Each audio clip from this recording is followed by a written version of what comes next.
Praise Lord. Vision of life की तरफ से आप सभी को जय मसीह की। और आज मैं वचन नहीं दूंगा, वचन के थ्रू एक आपको थॉट यानी एक अच्छा एक सजेशन दूंगा कि लोग आपके बारे में क्या कहते हैं, लोग आपके बारे में क्या सोचते हैं, उस सारे बातों के बारे में मैं आपको समझाऊंगा। कि स्टार्टिंग मैं रब से करता हूँ, यानी खुदा से करता हूँ, उस परमेश्वर से करता हूँ। रब से जब भी कुछ मांगो तो रब को ही मांगना, क्योंकि रब तुम्हारा हो तो सब तुम्हारा होगा। सही बात है ना। रब से जब भी कुछ तुम मांगो तो रब को ही मांगना, क्योंकि जब रब तुम्हारा होगा तो सब कुछ तुम्हारा होगा, क्योंकि उस खुदा को पता है आपको क्या ज़रूरत है, किस चीज़ की ज़रूरत है। इसलिए हम ये मांगते हैं, गाड़ी मांगते हैं, पैसा मांगते हैं, ये मांगते हैं, वो मांगते हैं। इससे अच्छा हम रब को क्यों ना मांगे। अगर रब हमें मिल जाए तो सब तुम्हारा ही है ना। और जब हमें सब कुछ मिलता है, जब हम खुदा से मांगते हैं या परमेश्वर से हम मांगते हैं तो हमें सब कुछ मिलता है, तो हमारे में हमें एक एटीट्यूड आता है, एक घमंड आता है, जो कि ना होना चाहिए, नहीं होना चाहिए। तो उसके ऊपर एक मैं आपको एक एग्जांपल दूंगा। बंदे का एटीट्यूड कूल होना चाहिए। बंदे का एटीट्यूड कूल होना चाहिए। हॉट तो रेडियो मिर्ची भी होती है, जो रेडियो मिर्ची जो चलता है वो भी हॉट ही होती है ना। इसलिए एटीट्यूड कम रहना चाहिए, क्योंकि जब खुदा हमें देता है तो उसे किस तरह से इस्तेमाल करना है, किस तरह से यूज़ करना है, उसे हमें समझना है। और एटीट्यूड नहीं रखना है। और ज़्यादा गरम हीट बोलते ना, हॉट मतलब नहीं दिखाना है। ज़्यादा दिमाग मतलब ज़्यादा दिखाना नहीं है कि मैं बहुत हॉट दिमाग गर्म कर रहा हूँ। ये तो हॉट और रेडियो मिर्ची भी होती है भाई। और उसके बाद जो चीज़ है, प्रार्थना करते हैं, दुआ करते हैं खुदा से, सब कुछ मिल जाता है, सब कुछ हम पा लेते हैं।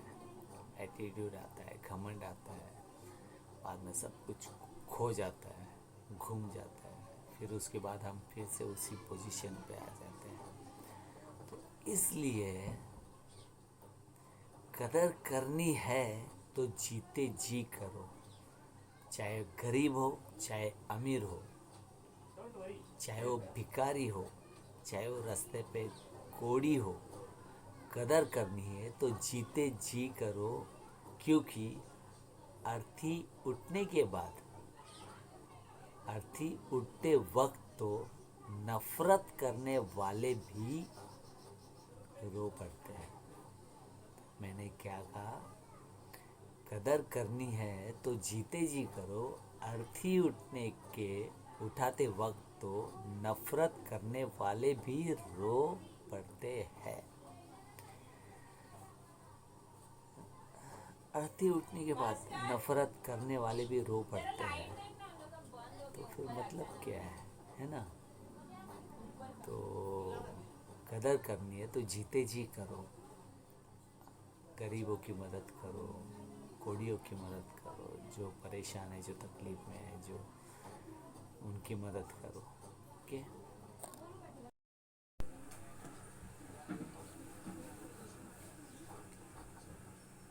तो मैं इसलिए कह रहा हूँ क्योंकि जो हम दूसरों को देंगे वो लौट कर आएगा। अगर हम दूसरों को प्यार देंगे तो प्यार लौट कर आएगा। अगर तो हम दूसरों को नफ़रत देंगे तो नफ़रत लौट कर आएगा। इसीलिए अच्छे से रहो, इज्जत दो, और प्यार दो। जो हम दूसरों को देंगे वो लौट कर आएगा, चाहे वो इज्जत हो या धोखा हो। तो अगर आप धोखा चाहते हो तो दूसरे को धोखा दो, इज्जत चाहते हो तो इज्जत दो, क्योंकि खुदा ने आपको धोखा नहीं दिया है, इज्जत दिया है, रिस्पेक्ट किया है आपको। उस खुदा ने आप पे मेहरबानी की है। इतना कुछ होने के बाद भी आपको वो माफ़ करता है और आपको इज्जत देता है, धोखा नहीं देता। तो उस खुदा को आप शुक्रिया अदा करो। अभी इतना मैंने बोल चुका हूँ, इतना मैंने बोल चुका हूँ। तो और एक जोक के हिसाब से मैं बता रहा हूँ। एक जोक के हिसाब से भी ले सकते हो या मेहनत के हिसाब से भी ले सकते हो। जितना आप मेहनत करोगे, जितना आप पढ़ाई करोगे, ख़ास करके बच्चों के लिए, जितना आप मेहनत करोगे, जितना आप पढ़ाई करोगे, जितना आप मेहनत कोशिश करोगे तो एक दिन ऐसा आएगा कि इतनी मेहनत करो कि एक दिन ये बोल सको कि ड्राइवर हेलीकॉप्टर निकालो, चाय पी कर आते हैं। मैंने क्या कहा? इतनी मेहनत करो कि एक दिन ये बोल सको कि ड्राइवर हेलीकॉप्टर निकालो, चलो चाय पी के आते हैं। सब लोग क्या करते हैं? चलो स्कूटी निकालो, चलो बाइक निकालो, चलो चाय पी के आते हैं। तो एक जोक एक्चुअली मैं बोला। और अगर आप मेहनत करोगे तो ये सच भी हो सकता है। हमारे कितने नेता है जो चाय पीने के लिए, नाश्ता करने के लिए, खाना खाने के लिए हेलीकॉप्टर यूज़ करते हैं। तो आप क्यों नहीं कर सकते हैं? मेहनत करोगे तो फल पाओगे।